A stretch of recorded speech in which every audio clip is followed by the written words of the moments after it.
Te whare. Poto Williams. Tēnā koe. Thank you, Mr Speaker. Mr Speaker, that was a very impassioned speech by my colleague Lewis Wall, and I couldn't agree more. Mr Speaker, I want to take a slightly different tack in my contribution, and this is to address a concern that I've raised in many debates on this particular piece of legislation, and that is about the evaluation of the effectiveness of this particular program.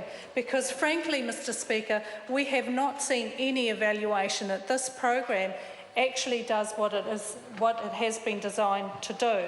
And despite numerous calls from this side of the House to see the evidence that this program actually works, we have yet to actually see that evidence in action. And Mr Speaker, I want to discuss this from the point of view of supporting community agencies who every single day support young people to parent well, to get education and to do the best that they can.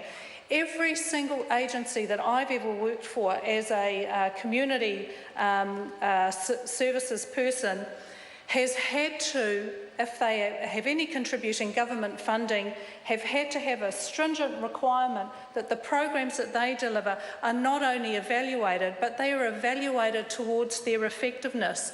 Every single partner to the government in the community sector, Mr Speaker, has to do that. And yet this government can stand by and say that they can deliver programs that haven't had full evaluation.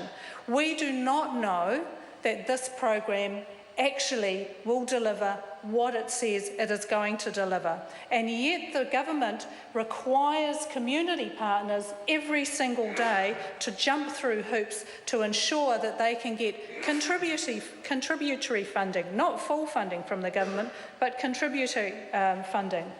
So I believe, Mr Speaker, that what is happening here is the government, in many of its conversations about partnerships with community agencies, is talking about softening up the people of New Zealand to dumping some of those smaller agencies and going to the super agencies, because this government does not know how to partner with community. That's right. It cannot partner with multiple agencies to deal with the breadth of issues that this piece of legislation is designed to correct.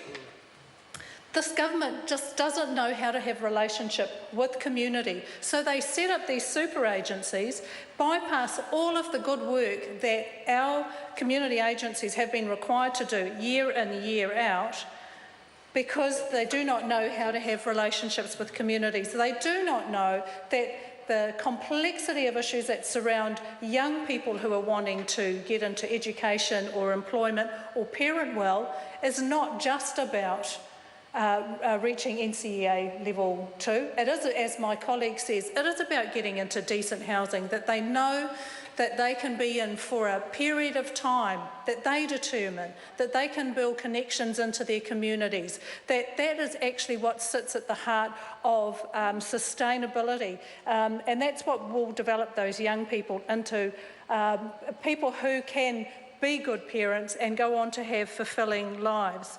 The government, Mr Speaker, don't get me wrong, the government has taken some measure to look at programs. Let's not forget that this government has embarked upon a reform program for some time.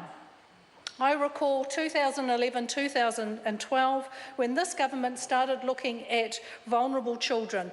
We all recall the Green Paper for Vulnerable Children, which then became the Children's Action Plan. At that time, it promised much. I remember talking to Minister Paula Bennett at the time saying, "Thank you for giving us the opportunity to do this piece of work." Unfortunately, they did not deliver on what was promised. They did not deliver an action plan that will support our children to grow up to be, to lead the fulfilling lives that they deserve. Mr Speaker, we cannot support this bill, and it's a shame because our young people and our children deserve so much better. Yeah. Maureen Pugh.